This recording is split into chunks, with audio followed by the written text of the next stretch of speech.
மனிதர்களை வாசிக்கிறேன், மனிதனை பூவாய் யாசிக்கிறேன், உணர்வுகளை நேசிக்கிறேன், உனைத்தானே உயிராய் சுவாசிக்கிறேன்.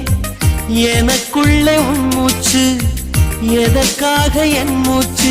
அடிமௌனம் வேண்டாம் கண்மணியே, ஒரு வார்த்தை பேசிவிடு. நான் எனக்குள் இல்லை, தொலைத்து விட்டேன், நீ என்னை மீட்டுக் கொடு. கண்ணுக்குள்ளே உன்னை வைத்தேன் கண்ணம்மா, நான் கண்கள் மூட மாட்டேன் அடி செல்லம்மா, நான் கண்கள் மூட மாட்டேன் அடி செல்லம்மா.